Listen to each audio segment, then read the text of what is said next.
Good morning, boys and girls, from Black Powder headquarters and the Bojangles studio high on Sassafras Mountain. CDA presents Real Tree Radio. Welcome to a brand new, unused Saturday morning.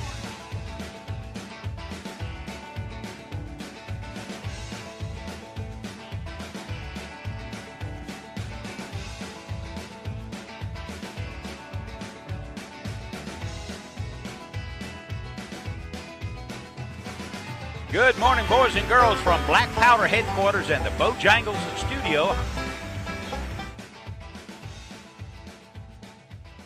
right, welcome to a brand new, unused Saturday morning. Wow, I feel good. Man, what a great day we've got coming up. It's going to rain later. I don't care. Going to rain tomorrow. I don't care about that either. Just enjoy the outdoors.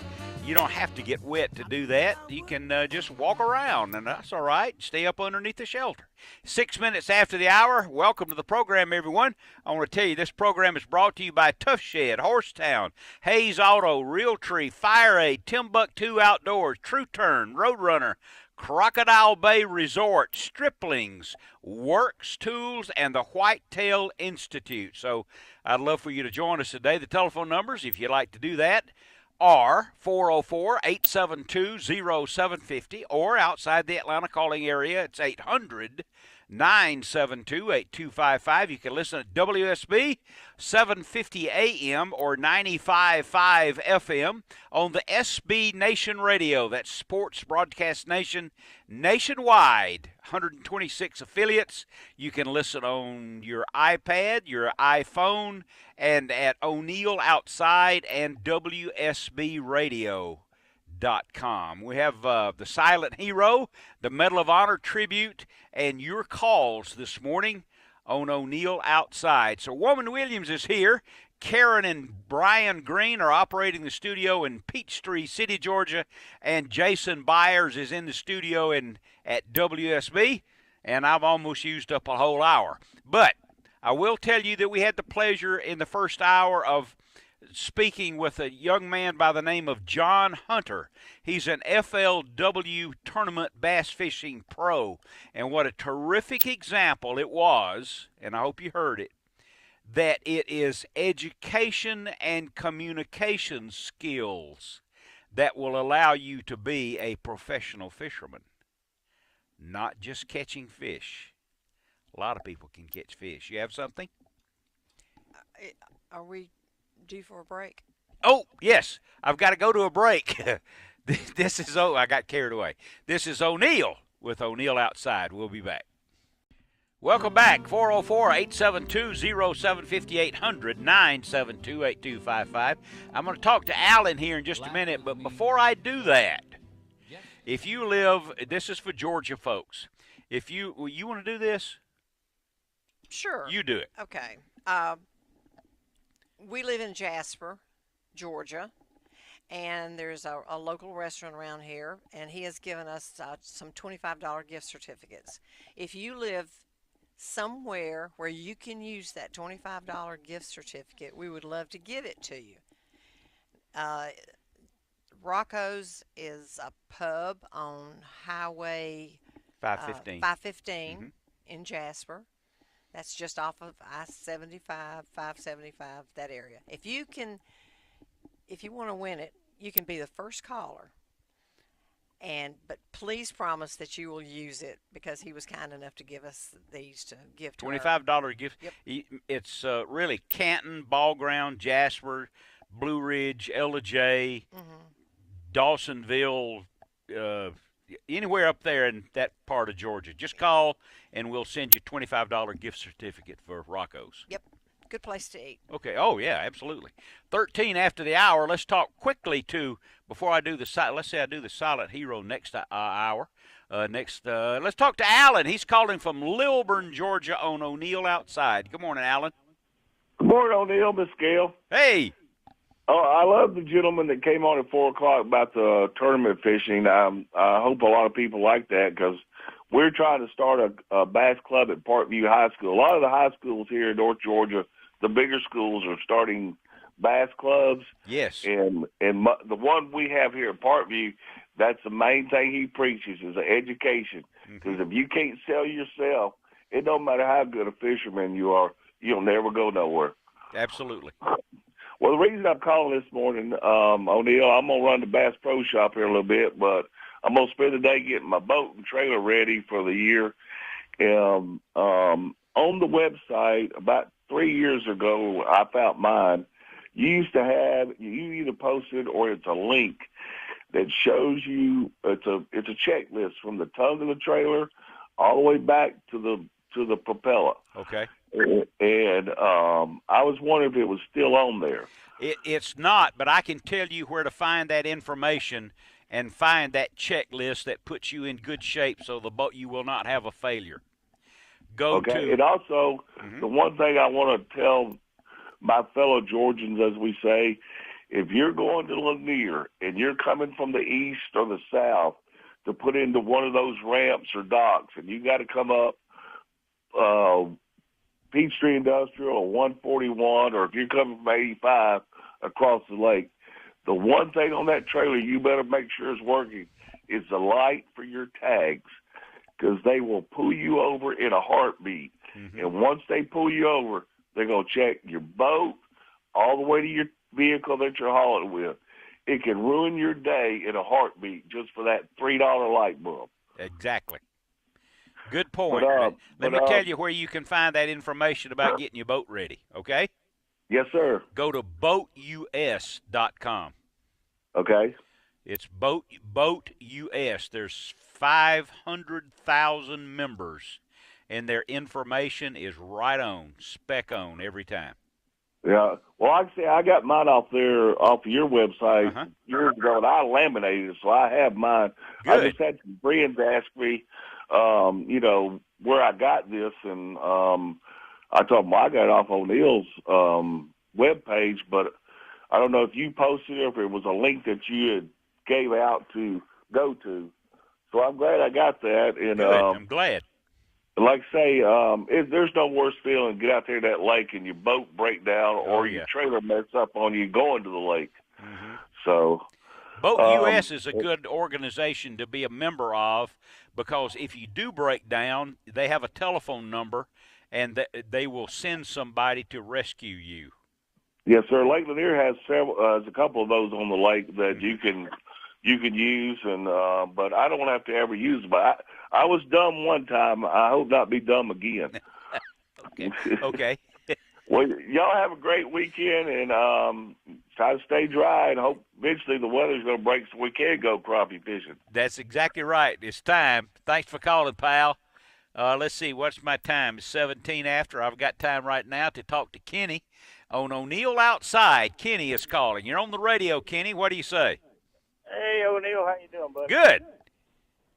Yeah, I talked to you several times about, we fished that John boat. Yeah, that's right. Boy, there's some good anglers in that John Boat Club. Yeah, we headed down to Oconee right now to just a fish tournament down here. Guys got a little po' boy trail, they call it. We're going down there to fish. But I was going to tell you about a record catch we had last week. Best stringer we ever weighed in over at J.W. Smith over in Clayton County. Okay. We weighed in 5 weight, 25-12. Wow. We got a 7-pound pot. We broke it. We had the biggest one weighed 749. Fantastic! What a great catch. Yeah, it was a good day. Did you catch a lot? Did you take a lot of photos?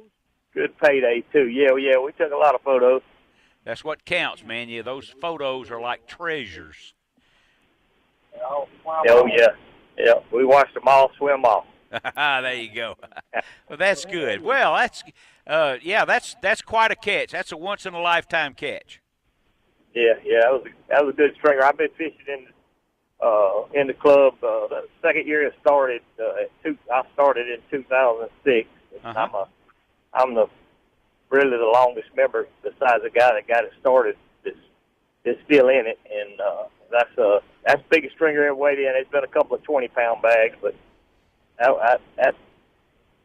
was the biggest one so far. You bet. You won't ever top that, not likely, but I know you're going to keep trying. Thanks for calling, Kenny. You bet. All right, we got to tell everybody, go to ONeilloutside.com or go to Facebook. No, go to YouTube and go to ONeill Outside YouTube channel. subscribe. It doesn't cost you anything, but it's a favor to me, to Woman Williams and our organization. The more people we have to subscribe to the ONeill Outside YouTube channel, it makes us look good. Okay? Don't make any money, but it makes us look good. You have questions on Facebook, honey? Yeah, I do. Did we get a winner for the Rocco's gift card yet? Not yet. Okay. Rocco's gift card. Yeah, we did. Sorry. Oh, we do okay. have a winner for the Rocco's gift Okay. card. We'll tell who that Okay. is. Okay. Great. Okay. Now, Yes, ma'am. Ricky would like to know, where did his question go? He wants to know about using a crossbow for turkey season this year, and he wants to know, do you have any broadhead recommendations? Okay. The broadhead that you want to use is the same weight of the broadhead that you use to practice. There's dozens of broadheads that will be just fine if they are placed properly. What counts is your ability to deliver that broadhead, and that broadhead practice arrow should be the same arrow that you use with the same weight broadhead. Broadhead's great, okay? That's just great, but accuracy is what counts. And this crossbow hunting is really getting to be a big deal. This crossbow for turkeys and hogs and whitetail, big deal, because people get old. I can't draw back anymore. I've had surgery on both shoulders. And I used to use a 90-pound weight recurve. Forget about it. I can't do that anymore. Those days are gone. So the crossbow's a big deal, and at certain ages, the crossbow it's super powerful. It's easy to use. It's highly accurate. A crossbow is a good idea. I've used a couple of times, but I'm a muzzleloader guy. 21 and a half after the hour. We've got the Silent Hero coming up, and we've got a lot of calls. Oh, there's Mac. We got to get to him pretty soon. This is ONeill with ONeill Outside on Saturday mornings. We've got to take a short break, and we'll be back to all you guys, I promise. Welcome back. Let's get to some calls here. Next coming up is Mac is calling with the Hayes Ram Fishing Report. Good morning, Mac. Good morning, ONeill. How are you? Good. You headed for the pond? Yeah, we can go out there and chase them around a little bit this morning. Absolutely. All right, good. Yep, it's been it's really interesting. Bass fishing's off the chain on Lanier and a lot of other area lakes. I don't know if anybody's been watching the FLW weigh-in that will verify that. Just some incredible strings of spotted bass, big spotted bass. So if you're going today and you want to bass fish, we've got a really good crankbait bite. There's a lot of fish on docks, typical pre-spawn pattern, 15-foot docks, a worm on a lead head will catch you pretty much all you want. The one thing with that pattern, a lot of times you'll catch a fish off a dock, so it's a numbers game. Fish lots of docks, you'll catch lots of fish. If you're a striper fishing, it's turned into a live bait bite, pulling free lines and planer boards over main lake, river channel stuff. Kind of a little bit deceptive when you look at that main lake stuff out in the middle of the lake, but you're only fishing 5 feet deep. Okay. The other problem with that pattern is finding the fish, because unless you see one surface or you see some birds, it's kind of shot in the dark. So concentrate on river channels, creek channels, where creek channels dump into the river channel. Any concentrations of bait you see, or if you see maybe just one surfacing fish or some loons or birds working, that's how you're going to find your fish. Stick around, huh? And then we're having to fish small baits way behind the boat, pulling our free lines as much as 100, 120, 130 feet behind the boat. Okay. And it's a pattern where you can't catch them fast. There's some nice fish showing up, but it's something where you need to be patient and diligent. You'll bang out some singles and probably catch a couple nice fish. Sounds to me like all across the southeast it's time to go fishing. It is no doubt time to go fishing. The lakes are warming up. The lakes are filling up. Lake Lanier's just shy of full pull. I think we're about 0.3 down from full. And the fish are moving. And now that the lakes are full, you got all kind of nice flooded cover, and we're starting to see some fish get in that. And I think the next time it warms up, that's going to be really the go-to pattern. They're there now. A lot of times that's an afternoon thing as the water heats. But, yeah, really look for that, because most all area lakes now are full. very near, or maybe even a little bit above. So it is spring fishing time to go. New moon in March. Absolutely. That's going to be a big one. That's going to be a big deal, I think. You bet. Thanks for calling, Mac. Have a great Saturday. Everybody catch some fish. Be safe. We'll talk to you next week. All right, it's 27 after the hour, a little bit behind, but that's okay because it's time for the Silent Hero Recognition Account. And we've got things going on. It's time for the Ronnie Thames Silent Hero Foundation Award. Brought to you by Fire Aid. Fire Aid. Robert Diaz. The thing about fire rescues is that the people can be just as dangerous as the fires. Think about this now. Human beings tend to lose their capacity for rational thought when faced by a blazing inferno. You can't really blame them. Now, for New York firefighter Robert Diaz, he needed to follow all of his instincts to save a child from a horrific apartment fire. When Diaz entered the apartment building, and it was on fire, there was no sign of anybody in the room. But his keen eyes spotted a medical oxygen line trailing into a closet. Wow. Following it, he discovered an 11-year-old boy underneath a pile of blankets. Oh, man. Yeah. Diaz grabbed the unconscious boy, discovered that the way out was now totally engulfed in flames, but he charged through the blaze and saved himself and that 11-year-old. Good grief. He could have turned and left. Yes. But he used his instincts to save an 11-year-old boy in a closet from burning to death. And you think about that could have exploded because there was oxygen in use. Yeah. Obviously. Oh, yeah, absolutely. That's the Ronnie Thames Foundation account of the Silent Hero for today, March the 10th, 2018. I'm always so proud to do those. Oh, absolutely. Yeah. And these include not just firemen, but any first responder, a policeman, the guys on the paramedic trucks, EMTs, all of those. Anybody that puts theirself second.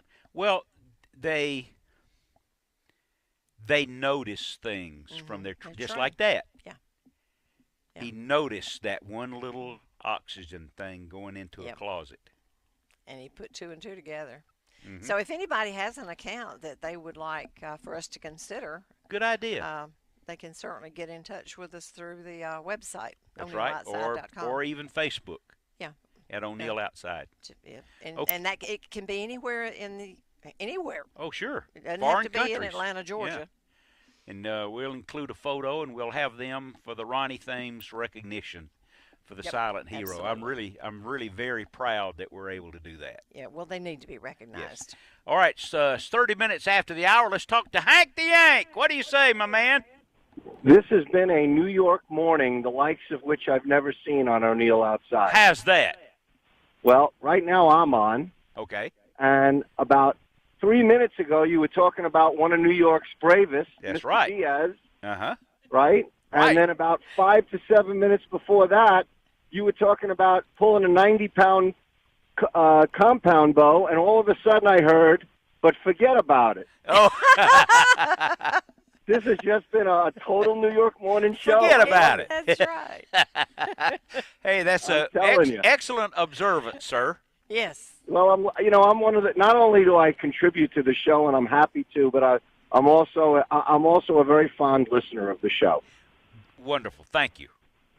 You've always been a great friend to the show, that's for sure. Well, I'm going to make a statement here that I do so often because I'm a braggart.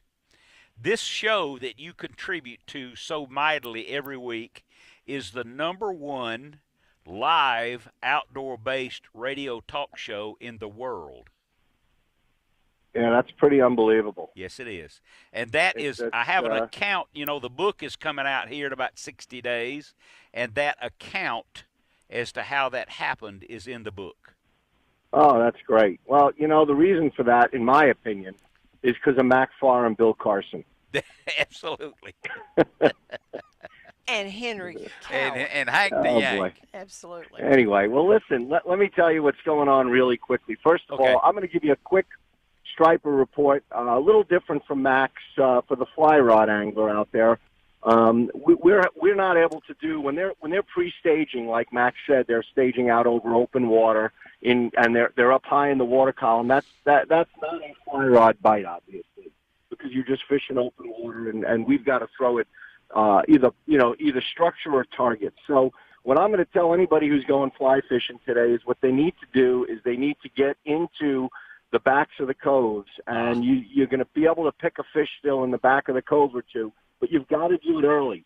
That back of the cove bite's going to start sometime at first light, and it may only go to about 9:30 in the morning at the latest. And then again, it'll happen again late in the afternoon, say about 5:30, probably closer to 6 until dark. So you've got about an hour and a half to 2 hours in the morning and about an hour and a half in the afternoon to try and get a striper on your fly rod. And you need to be throwing small baits. They're eating threadfin still for the most part. We are getting ready for that spawning run. And when that happens, everything is just going to cut loose. You got to keep your eye on birds. Listen, you may not see fish surfacing in the backs of the coves, but if you see a couple of gulls, or even better part, those little Bonaparte terns, those little terns flying in and around the back of a cove, they don't always go into the very back because they get a little scared going into the backs of coves. But if you see them flying in and out, and they don't go way in the back, but they're in there, and you see them constantly circling, I promise you there's fish there. Absolutely. Use the wildlife this time of year to find your fish, whether it's terns and gulls or herons on the bank or kingfishers just diving on bait in the backs of the coves. That's what you got to be doing, and you got to be looking for those pockets that are 1 or 2 degrees warmer. Our water temp has dropped in the last 2 weeks. We're back down to about 54 degrees, but if you can find a pocket of 55 or 56, there's a good chance it's going to be loaded with redfin shad, and that's going to lead you to finding a fish or two. Okay, now tell me about trout fishing. Trout fishing has been okay. It's, we've had a little bit of a rough go with all the rain that we've had. But, because it's been such a cold, I'll tell you, if you want to know a great bite that's going on right now that you can do, right below Buford Dam, we had a heck of a shad kill this year with the cold weather. And because of that shad kill, the shad, die, sink to the bottom, and get washed through the turbines down river through Buford Dam. And the big brown trout and the big rainbows will be looking with their, facing upstream, waiting for those dead shad to come through the turbines. And that would be the way to go. But, ONeill, before I let you go, there's one thing I just want to mention about this FLW. I watched some of the weigh-in yesterday and the first day, and I have one takeaway that I just think you're going to be tickled pink with. Okay. I have noticed more anglers come to this lake and just and these are the pros. These are 186 professionals. I must have heard 24 of them say, I've fished lakes all around the country, and Lake Lanier has to be one of the most beautiful lakes that I've ever fished on. What a resource. And I've heard that time and time again. And I just hope that our folks here locally just don't take what we have for granted. Oh, well, Lake Lanier is the #1 spotted bass lake in the United States. It is a great, great lake. Absolutely. They've been weighing in some chunks between 4 and 5.5 pounds. I mean, a lot of 18 to 22 pound stringers the first couple of days. Wow. And so anyway, I'm watching a couple of these boats go by me right now as I'm heading to the lake. But we are really blessed to have that kind of a resource here in North Georgia. You betcha. Glad you mentioned it. All right, pal. Got to go, have pal. Have a great weekend, and we'll speak to you soon. You bet. See you soon. There you are. And I have time to tell you to watch ONeill Outside, Fox Sports Southeast, the Pursuit Channel, Fox Florida, Fox Arizona, and this week Travis is fishing in Canada. It's a worthwhile show. This is ONeill. I'll be back. Facebook, iPhones, and on and on and on. Yes, ma'am. Oh, I got something. Go ahead. I think you came in too early. Oh, I did, didn't I? Yes. Did she say something? Yeah. What did she? Did she did? Yeah, she's gonna kill I'm you. sorry, I came in too early. You're listening to ONeill Outside on SB Nation 750 WSB and 95.5 on Facebook and so on. And I missed my cue, and I'm sorry. She's gonna kill you. Okay. If she comes up here, you're dead. That's right. I'm I'm telling a you. goner. Okay. Okay. Go to YouTube, ONeill Outside, and subscribe. It doesn't cost you anything. It helps us out. I appreciate the favor. Number 2, stop at Stripling's. They have a great new lunch counter. Like last night, I stopped by there, and we had ribs from Stripling's last night. Yummy. Huh? Yes, they were yummy too. Oh, boy. Yeah. And Brunswick stew. So go to Stripling's. What else did I have? Horsetown, 3 stores, and Cherokee County Toyota hats. ONeill Outside signed hats when they're, as long as they're available there, stop in, just ask for a hat. They're free. What else? Okay. Well, I have a question. right, Do you have time? Yes. Okay. Yes. Eric would like to know about this thunder chicken fishing lure, how to use it, the time of year. You know, he's not familiar with that, and probably no one else is either. All right, so you can see it on Facebook right now. He sent the question in via Facebook. Yes, didn't he did. Yes. Here's the thunder chicken. It's made by a fellow named Mark Noble off the Georgia coast, and it is the best casting float. Look it up on the internet. Bestcastingfloat.com. Bestcastingcork.com. Look it up. It's the Thunder Chicken. We had a great testimonial earlier in the show because somebody was fishing in the wind. This casts like a bullet, and it's the best cast. It's patented even. Do you know that? The way this is made, it's patented. Seriously? Yes, sir. Patented. Okay, the Thunder Chicken. You can find it. 42 after the hour. Let's talk to Richard. Richard calls us from West Virginia. Good morning, Richard. You're on ONeill Outside. Welcome. Yes, I'm on ONeill Outside. Would you say the #1 rated outdoor show in the world? Well, it's very high qualified, my statement is. It is the #1 live outdoor-based radio talk show in the world. Well, that's a fine how do you do. Yes, how do you do? Yeah. Well, I just heard you say that. I just wonder where these things come from. Tickled pink. Everybody knows what that means, but I mean, wonder how anybody came up with that on tickled pink. I don't know. That'd be a good thing for us to look up. Where does that term come from? I love things like that too, Richard. To love the source of things of that nature. It's interesting when you do talk about these heroes, first responders, and stuff like that. The only thing I even came close to anything like that was I was going down the interstate and a truck caught fire and flipped over in front of me, and I saw the driver on the ground, and I ran up to him. But by the time I got there, some woman came up, pushed me out of the way, and said, "I'll get to him." She was what you call first responder. That's the closest I've ever been. What I wanted to ask about was this.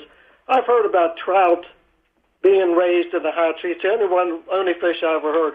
Are there others like that, like maybe bass or catfish or raised in a hatchery, or just what happens to them? Muskie, just any kind of fish like that. Are they all raised in a hatchery, or they just raised like humans, or they just have sex and that's how they get raised?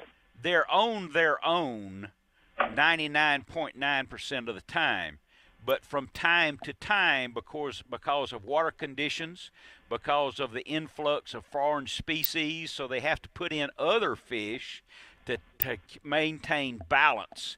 I know a great example is in North Georgia, someone, not maliciously, but they put in blueback herring in Lake Burton. Well, the blueback herring is not native to that lake. So the blueback herring started eating all of the largemouth eggs and spawn. So now the DNR had to put in lake trout into Lake Burton to eat the bluebacks. So those lake trout were raised in a hatchery. That's how that happens. Lake trout are raised in a hatchery? Yes. So the other ones, like I was saying, muskie and stuff like that, they're not raised in a hatchery, are they? No, well, each lake, each area, each region, each Department of Natural Resources has their own issues. Muskie, no, you don't raise muskie in a hatchery. He is a predator, and it would not be that wouldn't work. But I gave you is a good example. To get a little muskie, in other words, what they do is just mate, right? Yes. That's how it works. That's right. That's how it happens 99.9.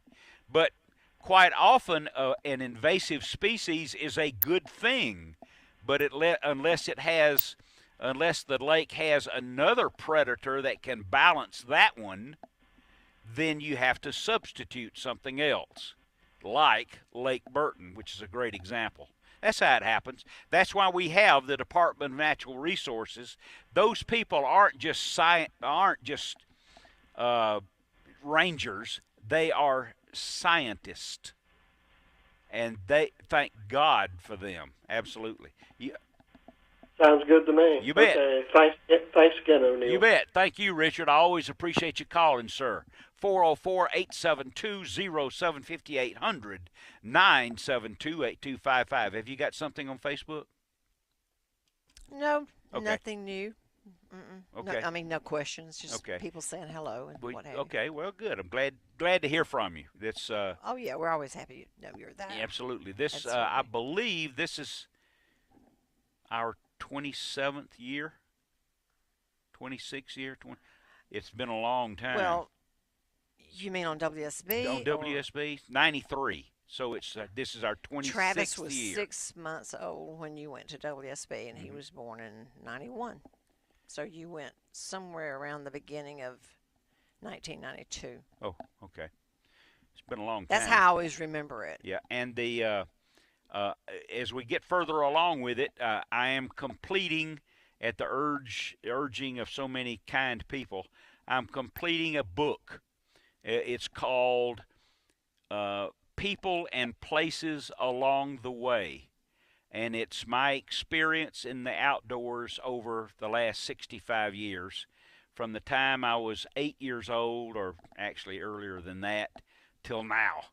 And I've been urged to write it all down, and I've almost got it completed, and it'll have, in the book too, we'll have a number of the outdoor recipes, from the Big Green Egg and from Swaggerty Sausage.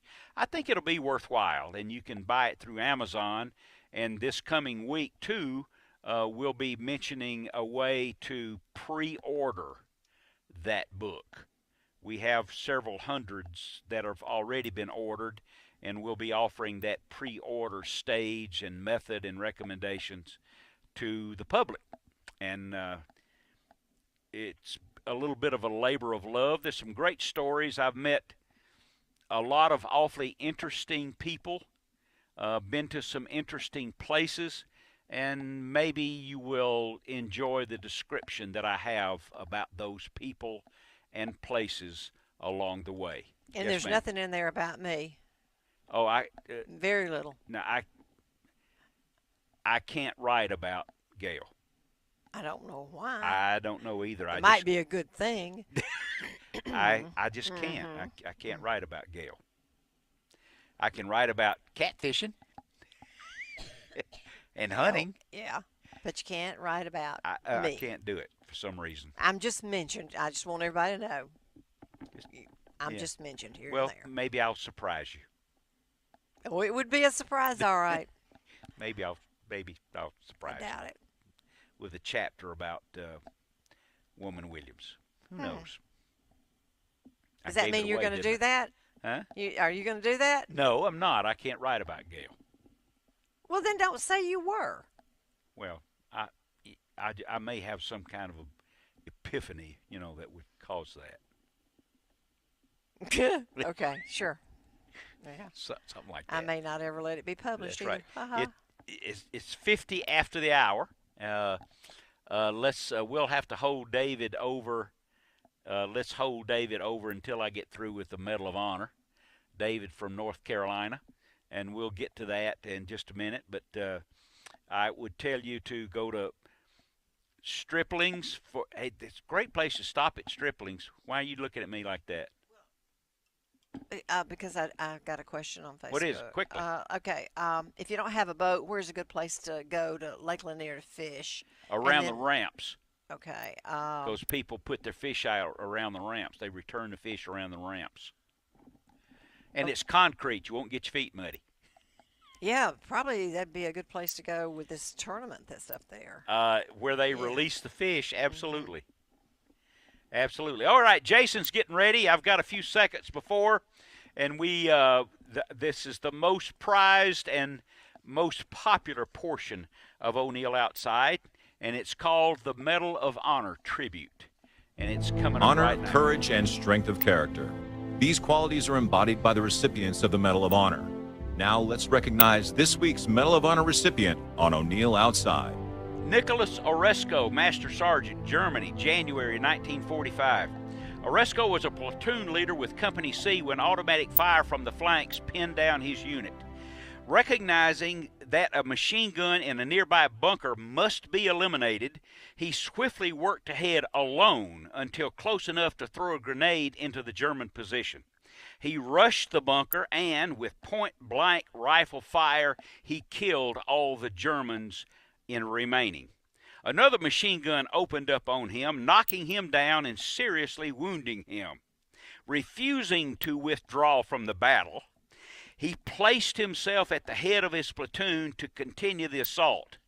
As withering machine gun and rifle fire swept the area, he struck out alone in advance of his men toward the second bunker.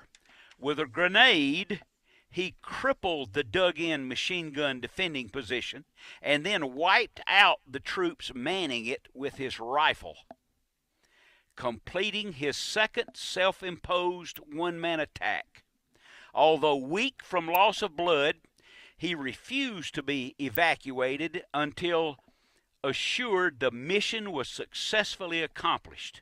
Oresko killed 12 Germans, prevented a delay in the assault, and made it possible for Company C to obtain its objective with minimum casualties.